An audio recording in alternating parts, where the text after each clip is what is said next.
Fantasy fans, get ready. Today, we're breaking down 7 players skyrocketing in 2025 fantasy football draft boards, plus one sneaky honorable mention. Whether it's a breakout second years, bounce back bats, or even training camp standouts, these are the names you need to know before your draft. So let's get into this. Let's kick things off with the first 3 names fantasy managers should be targeting in their draft boards. Each of these guys is surging up our ADP rankings, and for a good freaking reason. First guy on the list, Jordan Mason for the Minnesota Vikings.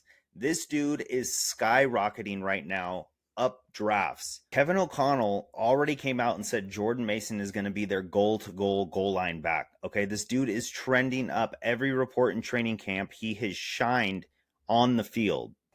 The Vikings traded this draft pick for him, which is almost never seen in the running back market. It's clear that the Vikings definitely knew that they wanted Jordan Mason. Kevin O'Connell came out and said when they saw him play against the Niners last year, that was a guy specifically that they were targeting. They had this in their head that they were going to go pick him up. They knew what they wanted. Aaron Jones missed 6 games in 2023. He's only getting older. The dude is 30 years old. He's not going to be that true bell cow that he was previous years. Remind you guys, as the 49ers starting running back, Jordan Mason cleared 100-plus rushing yards in the first 4 games as a starting running back for the Niners last year. This dude can move the ball, and they're going to lean on him all through the season. Our next player on this list is the wide receiver for the 49ers, Ricky Pearsall. You guys, let's not forget, this is a 2024 first-round draft pick for the 49ers that do pretty well in the draft. And secondly, the biggest news coming through training camp, Brandon Ayuk, Jawan Jennings, they're hurt, they're sidelined. There is no timetable. We don't know. They don't even know when those guys are coming back. Guess who's getting all those receiver 1 reps? Ricky Pearsall. Last year, 12.9 yards per reception, ranking him in that 98th percentile for efficiency. When this guy gets targeted, he knows what to do with the football. Go freaking score. In the last 2 weeks of the season, he posted wide receiver numbers that made him wide receiver 7 and 14 in full PPR rankings. He racked in those 2 weeks 14 receptions, 210 yards, and 2 touchdowns. Currently, Ricky is getting drafted around wide receiver 45. That's 99 overall, and Fantasy Pros has a consensus bringing him down to wide receiver 39. That big gap for fantasy owners, that's value that we can capture with this Ricky Pearsall pick. Our third player up on this list is no other than the great Nick Chubb. This guy is set for a phenomenal season. We've been saying it last year and this year. Joe Mixon is a liable asset, and that asset is coming into place. He's placed on that non-football injury list, okay? Nursing an ankle injury. That's no bueno. We don't like lingering issues, and that's going to linger all season long. Nick Chubb's had 18 months to get ready for this moment. So technically, yes, this is his 9th season. But if you look at the injuries, it's going to be his 7th, folks. And we're gearing up for a 2022 season, which people forget he was ranked 6th in fantasy. He had over 1,500 yards, 13 touchdowns, an absolute dog. And he played for a dog shit team, the Browns. Okay, now he's got a real offensive line. He's got real weapons to play with him. If Joe Mixon doesn't play, which it looks like the scout report's coming out, just saw it. Yeah, he's not playing. He's going to be the number 1 back for the first at least 2 to 4 weeks. If Joe Mixon gets in, if he becomes that bell cow back, folks, he's going to get that starting role, and he's going to be the main guy. So if he gets that, he's going to probably get 250 carries, which per his history, that's about 5.5 a carry. He's a dog. He's done that for 6 years in a row for his injuries. That's going to be 1,000-yard running right there. If he can get that, and I think that's exactly what the Texans are wanting out of him. And he's already said, Derrick Henry's that dog at age 30. Guess what? I'm that guy too. I'm going to be the one busting out and making everybody have the headlines pointing towards me this season. All right, now that was a hot start. Now let's hit the next 4 names that are heating up in the 2025 fantasy draft boards. Player number 4 hasn't been a big name for most people on these draft boards, but we're coming out and telling you about Colston Loveland for the Chicago Bears. Okay, Colston Loveland came from Michigan, had 56 receptions last year, 582 yards, and 5 touchdowns. Now the Bears have the 10th overall pick. They took him with the 10th overall pick in the first round. I think there's a reason for that. they wouldn't just be wasting their first round pick on Colston Loveland. Now let's remember they do have Cole Kmet, but Cole Kmet, they weren't ever even trying to target last year. So there is a specific reason why they wasted their first round pick on Colston Loveland this year. This dude is a freak of nature, and he's going to see the ball a lot this season. Wouldn't be surprised if he's starting over Cole Kmet by the end of the season. Now let's remember, people, new head coach Ben Johnson from the Detroit Lions. Do we remember what Ben Johnson did for Sam Laporta's rookie season? I mean, the dude lit it up all over the field. So if that goes hand in hand with Colston Loveland, Ben Johnson currently has him lining up all over the field right now. So he has specific plays designed for Colston Loveland. As far as right now on the draft board, he's getting drafted after Tucker Kraft, Jake Ferguson, and right now he's going around like that Dallas Goedert and Dalton Kincaid area.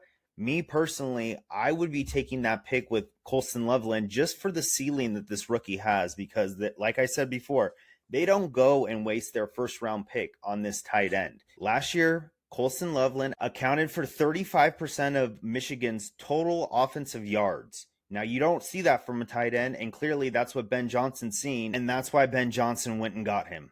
For our fifth member of this list, give me wide receiver from the Colts, Josh Downs.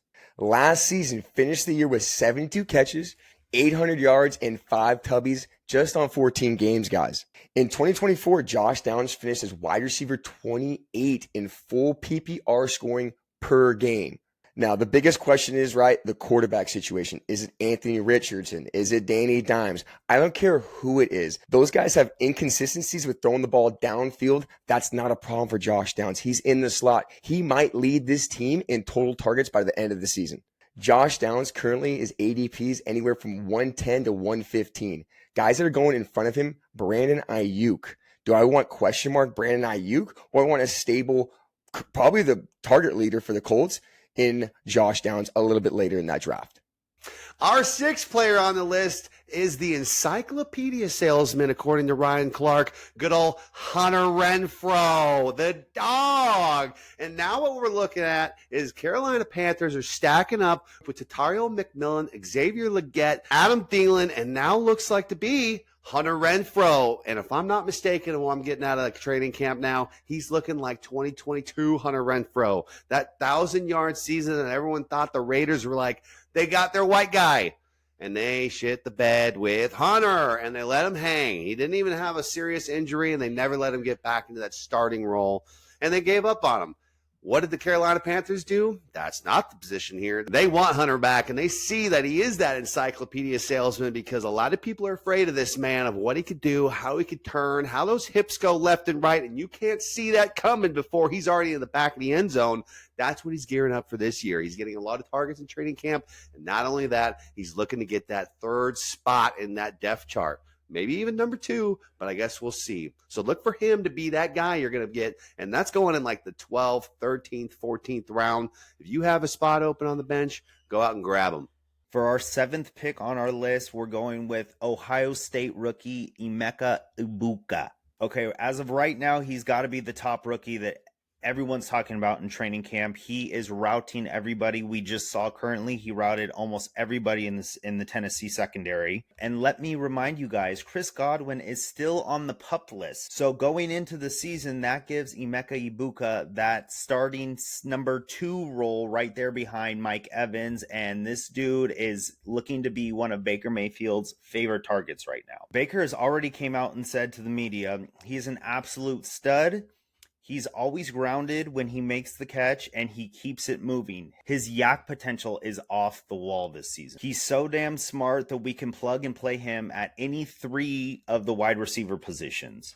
If he takes that wide receiver 2 role with Baker Mayfield, look what Chris Godwin has done for the past 2 seasons. It's been the wide receiver 2 next to Mike Evans with Baker Mayfield. He's had 1,000-yard seasons back to back. I mean, the dude lights it up.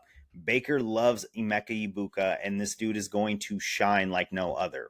Currently, right now, Egbuka is going ADP 117, wide receiver 49. This dude has got to be higher on your guys' draft boards, especially if Chris Godwin is still out. This dude is going to be a potentially league winner if you get him on your team. Now, if you guys are enjoying this breakdown, do us a solid. Smash that like button and subscribe for fantasy football content all season long. And please drop that comment with your favorite 2025 sleeper. We'd love to hear. We might even make a video on it. Now, let's wrap this thing up with our honorable mention, a veteran who's quietly gaining buzz down there in New England. I get it. New location. Stefan's been to every other team, I swear, in the league now. But at least in this wide receiver room, who else is there? I'm looking around, and there's only one vet who deserves all the spotlight, who's probably going to deserve all the targets from Drake May this year, and that's Stefon Diggs, right? He might not be on the peak of his career, but the opportunities and the target share that he's going to receive over there is worth a value pick at this position. And Mike Vrabel brought him over there for a reason. He brings the experience, the leadership, and he has reliable hands. He's already talked about him performing every single year, no matter what team, what quarterback he's been with. Mike Vrabel has came out and said that this dude comes out, shows out every single game, and that's somebody that we wanted to put around Drake May to have for all season long. And let's not forget, boys, this guy for the last 6 seasons, other than getting hurt in 2024, had over 1,000 yards. He's the guy. Doesn't matter who's on his team, he's going to get the ball. Drake May and a new vamped offensive line who will die on a hill, which we know who we're talking about in that first-round draft pick they just got out of there, big boy over there. He's going to get a lot of yards and a lot of targets this year with Drake May throwing the ball. And let's face it, Drake May has a chance to be a top 5. That might be a little hot take, but maybe a top 10 quarterback this year if he can get a chance to get some blocking. And with Stefon, the Mr. Journeyman, remember his 2020 season, the first year he went to Buffalo? Freaking 130 catches, over 1,500 yards, and 8 tubbies, right? Let's imagine that comparable to this year's Stefon in a receiver room that's very vacant with a Drake May, young quarterback who's looking to make that next step in the NFL. We hope you guys like this content, and we're going to be doing this all year long. These are the players that are rising very fast around training camp. Don't sleep on them when you're on the clock. Thank you guys for watching, and we'll catch you on the next one.